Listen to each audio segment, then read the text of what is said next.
का संबंधी ही आकर जन्म लेता है, जिसे शास्त्रों में 4 प्रकार का बताया गया है। 1. अणानुबंध पुत्र।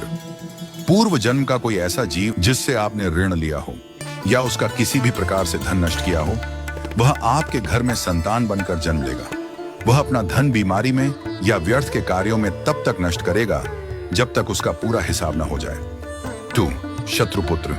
पूर्व जन्म का कोई दुश्मन आपसे बदला लेने के लिए आपके घर में संतान बनकर आएगा। बड़ा होने पर वह माता पिता से मारपीट, झगड़ा करेगा या उन्हें सारी जिंदगी किसी न किसी प्रकार से सताता ही रहेगा। वह हमेशा कड़वा बोलकर उनकी बेइज्जती करेगा और उन्हें दुखी रखकर ही खुश होगा। 3. उदासीन पुत्र। इस प्रकार की संतान न तो माता पिता की सेवा करती है, न ही कोई सुख देती है। वह उन्हें उनके हाल पर मरने के लिए छोड़ देती है। विवाह होने पर यह माता पिता से अलग हो जाते हैं और उनकी चिंता नहीं करते। 4. सेवक पुत्र। पूर्व जन्म में यदि आपने किसी की खूब सेवा की है तो वह अपनी की हुई सेवा का ऋण उतारने के लिए आपकी सेवा करने के लिए पुत्र बनकर आता है। जो बोया है वही तो काटोगे। यदि अपने माता पिता की सेवा की है तो ही आपकी संतान बुढ़ापे में आपकी सेवा करेगी, वरना कोई पानी पिलाने वाला भी पास न होगा।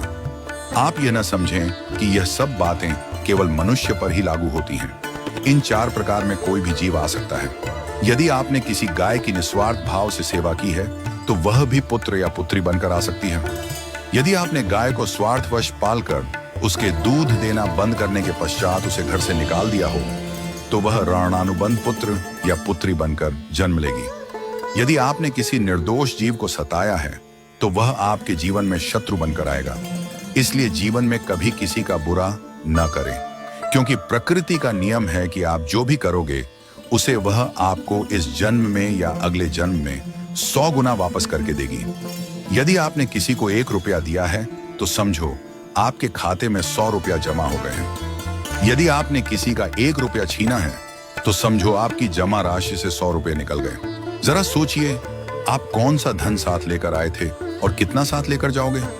जो चले गए वे कितना सोना चांदी साथ ले गए। मरने पर जो सोना चांदी धन दौलत बैंक में पड़ा रह गया, समझो वह व्यर्थ ही कमाया। औलाद अगर अच्छी और लायक है तो उसके लिए कुछ भी छोड़कर जाने की जरूरत नहीं है, वह खुद ही कमा लेगी। और औलाद अगर बिगड़ी या नालायक है तो उसके लिए जितना भी धन छोड़कर जाओ वह चंद दिनों में सब बर्बाद करके ही चैन लेगी।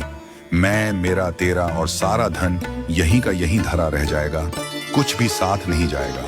साथ यदि कुछ जाएगा भी तो सिर्फ अच्छे बुरे कर्म ही साथ जाएंगे। इसलिए जितना हो सके नेकी करो, सत्कर्म करो।